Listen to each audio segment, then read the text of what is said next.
Hello and welcome to the LMAid Book Club and my March wrap-up. So in March I read a total of 7 books, which is quite a lot for me. I usually read about like 4 or 5 books. Several of these were audiobooks. It was a bit warmer weather, so I went for more walks and I just went for walks and listened to audiobooks. And so I finished a few of them that way. I had 3 5-star reads, which was really nice, and then a 4-star and a couple of 3-star reads and 1 DNF. The first book I finished was The Strange Case of Jane O by Karen Thompson Walker. It's about a woman who is talking to a psychologist, and she has just seen a person that she knows to be dead, and she's also like gone missing and then woken up in a park and not remembered how she got there. And all of those things just sounded very interesting to me. So I was really excited to get to this, and I was enjoying it a lot for a very long time. Like, you get both the perspective of the woman, the patient, and the psychologist, who is a man, and it's very well written and it's an interesting story, and I was very like hooked and wanting to know what happened. And then toward the end, it just fell very flat and I was very disappointed, and that just sort of ruined the book a bit. It could have been a 5-star read, but I ended up giving it like 3 stars, I think, because it just fell flat. And the very end, like the very final scene, was not good. I'm still glad I read it, and I still feel sort of validated in the fact that I thought it was going to be an interesting read, because it really was. And so I was correct about my interest in the book, if that makes sense. Like, it really was what I had hoped for it to be. It just didn't really deliver 100%. I'm still glad I read it, but it's not one that I would necessarily recommend, unfortunately. The next book I finished was another new release that I also listened to on audiobook, and that was Count My Lies by Sophie Stava. This is described as a thriller, and we're following Sloane, who is a liar. She tells little harmless lies throughout her life to make herself seem more interesting. One day she is at the park and she meets a dad with his young daughter, and she has had a bee sting, and so Sloane lies and says that she's a nurse, and then she ends up being their nanny. And then it also says like she's not the only one lying, and yeah, it just seemed suspenseful, and I guess it kind of was. But this was unfortunately another disappointment. I thought it was pretty engaging for a while, and I thought I enjoyed it, and then after I finished it, I was just kind of like, what was that? I didn't really enjoy it that much. It says in the premise, like in the description on the back, that she's a liar and that she ends up being their nanny, and she doesn't get the offer to be their nanny until like 25% into the book. There are things happening in that first part that, you know, sets up the story and makes everything sort of make sense, but I just feel like that's a really long time, and I am already like I'm already aware that she's going to be asked to be their nanny, so I don't want to have to read 100 pages to get there. Like, let's get a move on. Like, I guess the things I liked were the premise. There was potential for a very interesting character, and I thought that it was mostly well written, and the narration was good on the audiobook. What I didn't like in general terms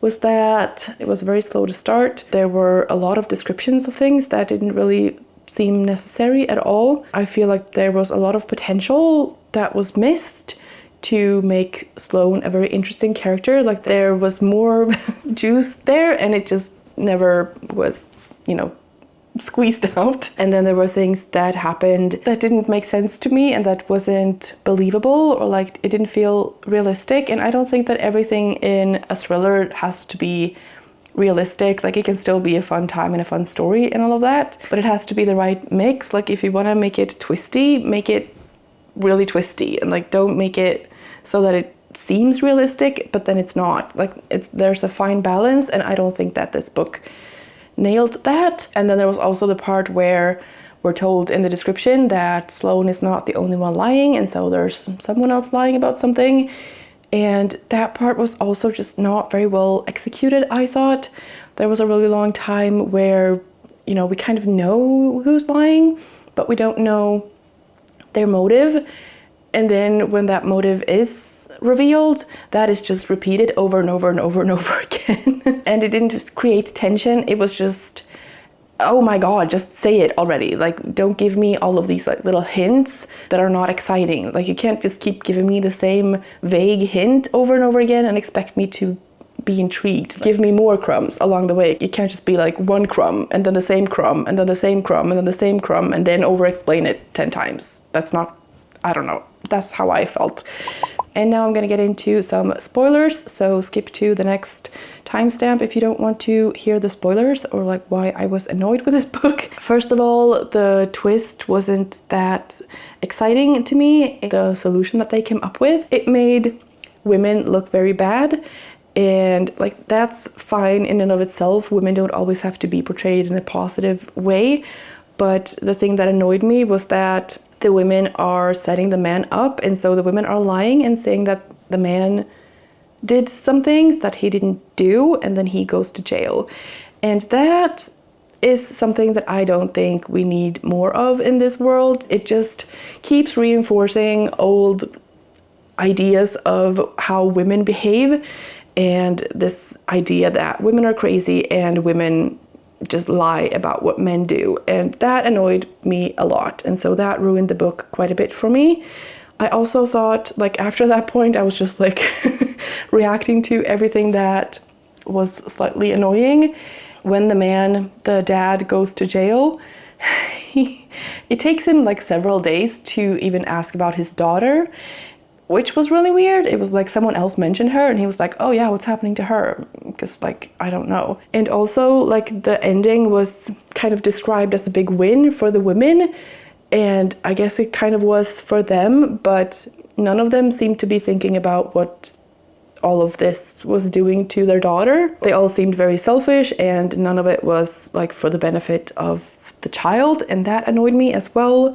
Also, Sloane, the main character, she was a liar, and there were situations being described like from her past when she had lied. Like, there was a lot of potential to flesh that out a bit more, and like she had restraining orders from people because of things that she had done. And so it wasn't just like little harmless lies, but it was never like properly explained why she was like that, if she was a sociopath or what the problem was. She behaved like a sociopath, but then she was completely fine with the mother and the daughter, and no one seemed to care about her behavior. It was just described as she was starting to lie in school to make her classmates like her more, and then she just continued, and then eventually she got restraining orders. Like, that's more than just being a misunderstood person. Like, that's something's wrong there, and that was never explored fully. And so yeah, I just thought that there was a lot of missed potential with that. And also they were acting like they had this big win against the man, and I don't think he went away for life. Like, he's gonna get out of prison at some point, and so what's gonna happen then? Anyway, it was just a bad plan all around. No. I gave this book 3 stars. I'm not sure if that's the correct rating. Maybe I should have given it 2 stars. I don't know. There were things that I enjoyed about it. I was engaged for parts of it. I don't know. It was a decent book, but also lots of things that annoyed me. I'll just continue with the audiobooks, I guess. And the next one I finished was Our Wives Under the Sea by Julia Armfield. And this one I really enjoyed. I thought it was beautifully written, and there was this like haunting feeling throughout the book, and it is a bit creepy, and it is a bit gross and weird, and I wouldn't say it's scary, but it is like, yeah, creepy. But yeah, I really enjoyed it. I thought it was great. It was just the right amount of gross for me, and like, I don't mind a bit of weird and creepy. It was just a perfect mix. This book has been talked about a lot, and so I'm not going to go into what it's about too deeply, and also I think that you shouldn't know too much before reading it. But it's about a couple, 2 women, 2 wives, and one of them works on a submarine, and their exploration under the sea is delayed, so they are under for longer than planned. And so the story is told from both wives' perspectives, so we get to follow them along on the submarine, and we also get the other wife's perspective. I can't remember their names, but like as she is waiting for her wife to come back, and then what happens when she does. I thought it was great, and I definitely want to read more from Julia Armfield. The next audiobook I started was Killer Potential by Hannah Deach, which unfortunately was a DNF for me. I thought the premise sounded very interesting. We're following a girl who is living in Los Angeles. She has always been like a good girl, you know, she's gotten good grades and a good education, and she is working as a tutor for wealthy kids basically in Los Angeles. And then one day she arrives for her lesson with this girl and finds the parents killed at their house. And there's also a woman screaming in a closet that she goes to save, and then they are on the run from there because they have been seen, and so they're now suspects of being the murderers. We're told all of this in the description of the book, and all of that happens like immediately at the start of the book, which I really appreciated. But I had a few issues with it, and one of them was the writing style was just not for me. I found it to be very repetitive. It felt intentional, but not in a good way. There were a lot of descriptions of things that were just being like listed things. Like there was a garden and it was just like the flowers, the bushes, the pond, the trees, the thing, the. It didn't paint a picture. It was just listing things. And then there were also a lot of instances where things were being mentioned to make some kind of point, and there was this like, you know, the rhetoric of using 3 repetitions, like I have a dream, I have a dream, I have a dream, but it was more like my parents who did this and this, my parents who blah blah blah, my parents who do, and then a bit later it would be my friends who blah blah blah, my friends who do, my friends who do. Like it just do something else. And then there was also a lot of toilet stuff mentioned very early on, like multiple times, and I just didn't really see the point of that. I'm not super sensitive to it per se, but like it has to have a point, and I didn't feel like it did. It was just thrown in there for some kind of effect, and the effect it had on me was that I quit. And I felt really bad DNFing that book because it's a debut novel and I was really excited about it, and I still think that the plot might be fun, but I just could not with that writing. And I was also very validated with that when I got to my next audiobook, which was Nesting by Roisin O'Donnell. That book is beautifully written, and at the start of the book there are also descriptions of things. I think what stood out to me was like they're on a beach. There are still things being mentioned about the environment on the beach, but it's not just like the reeds, the water, the sand, the boat, the bridge. It's like, you know, her fingers were dragging across the reeds, and so you get that like sensory experience of what it's like to touch the stuff growing there, and like the sand between her toes, and the boats gupping on the glittering water or something, like regular, you know, normal, good descriptions. And so when I got into that book, I was like, okay, this is what it's supposed to be like. And so then I didn't feel as bad about DNFing Killer Potential anymore. I'm still bummed, but whatever.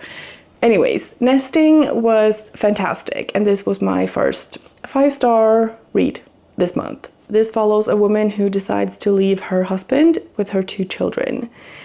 And it is so good. It is tense and emotional and beautiful, and there's just this sense of dread like throughout the entire book, but everything is just so, it's just so good. There were parts of this book where I felt like not a lot is happening, and it's like not a super intense plot, but at the same time a lot happens and a lot of things are revealed, and also the point is kind of being made that there shouldn't have to be more happening. It felt very realistic and very sort of true to a lot of people's experiences and highlighting problems in society, and in relationships and lots of beautiful relationships as well, and how it can be and like how things should be. And I think it's been nominated for the Women's Prize for Fiction as well. I can't remember if it's been shortlisted as well, but yeah, it is really good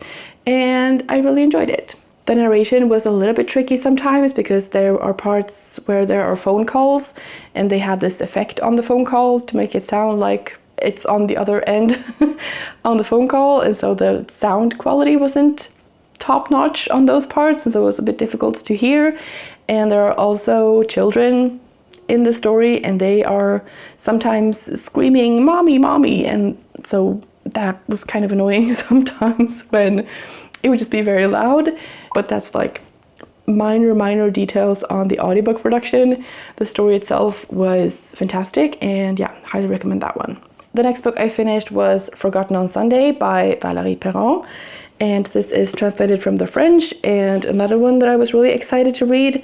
This follows Justine, who is working in a retirement home, and she is told the story of one of the residents there. And then it also says in the description, then trouble arrives in the form of a mysterious phone call that leads to a shocking revelation and shakes the retirement home to its core.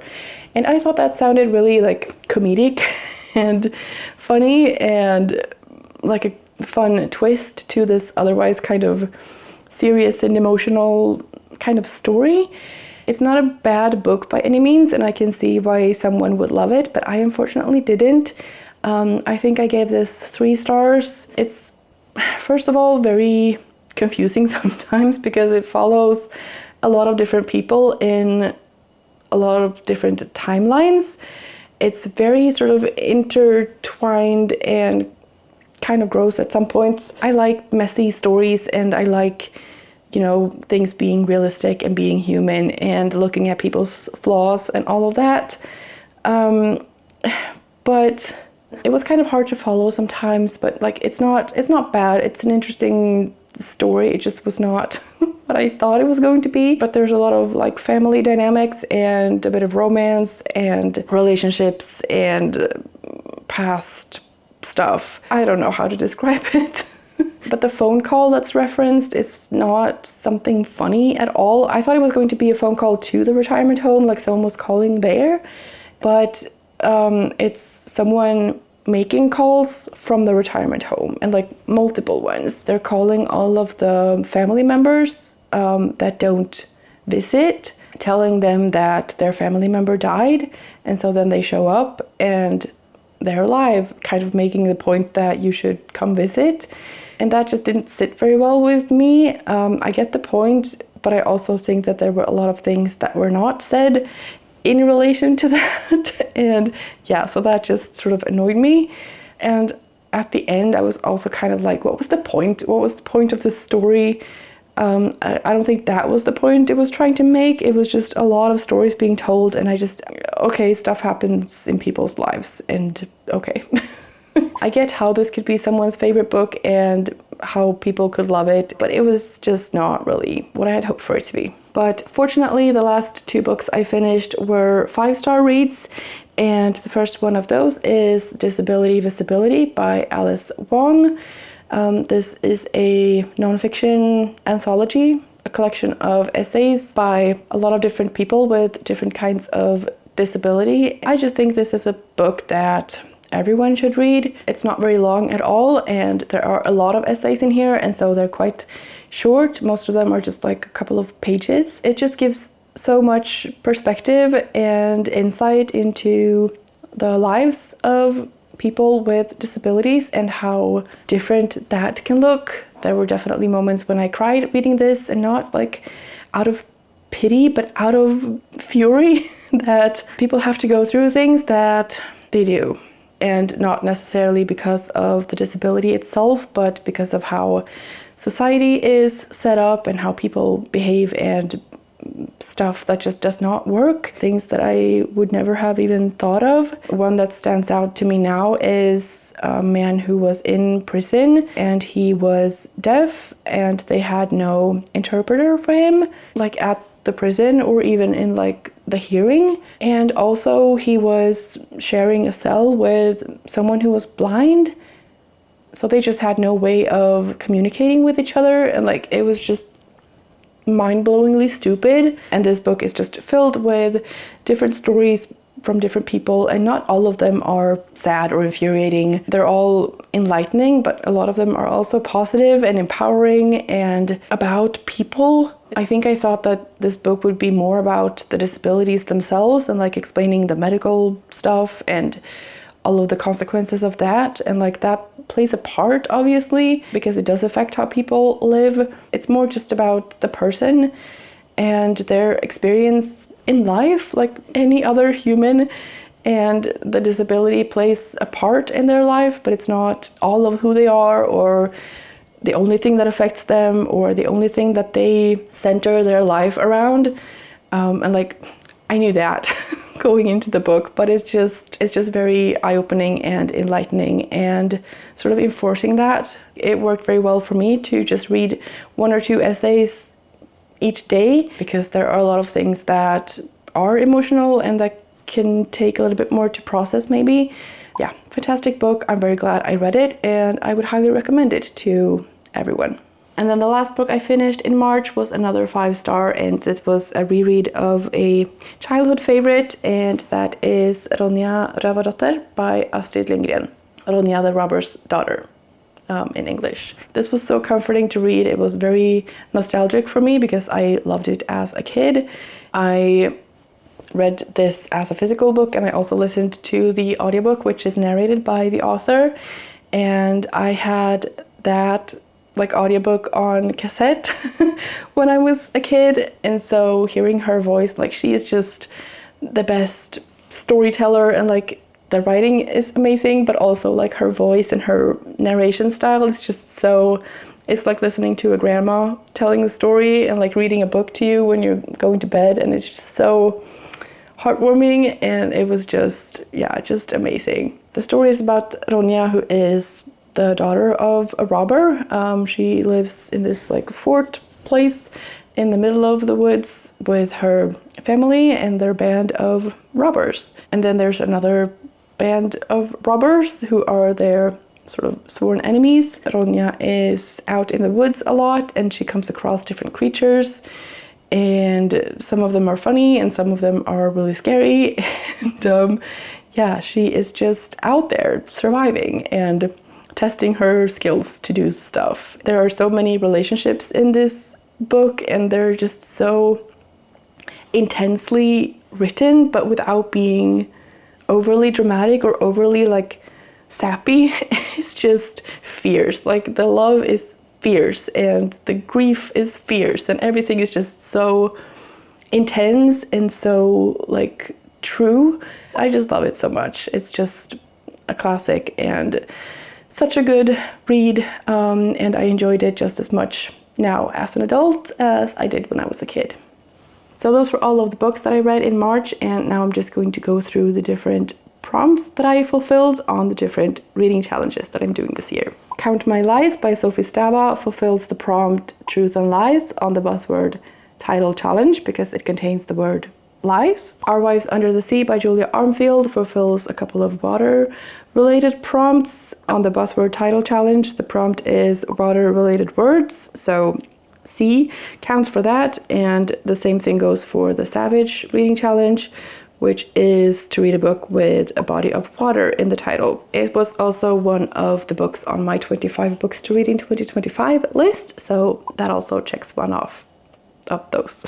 Forgotten on Sunday by Valérie Perron fulfills the prompt to read a book with a memory-related word in the title. The cover is blue, so it also fulfills the prompt to read a book with a blue cover for the Read Good challenge. And that was also on my list of 25 books to read in 2025. Disability Visibility by Alice Wong fulfilled the prompt nonfiction on my diversity book bingo, and also the No Comfort November prompt for the Read Good challenge. And then I'm counting Ronja Rövardotter by Astrid Lindgren for the alliteration prompt on the buzzword title challenge. Yeah, which is to read a book with alliteration in the title, and I'm also counting it for the prompt comfort read for my diversity book bingo.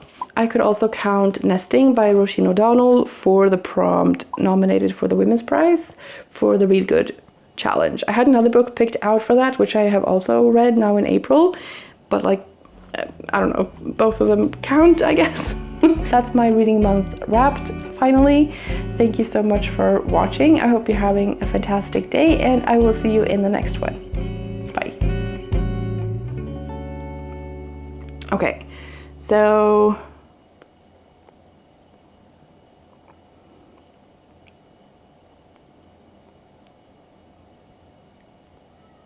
yeah, okay. So those were all of the books that I read.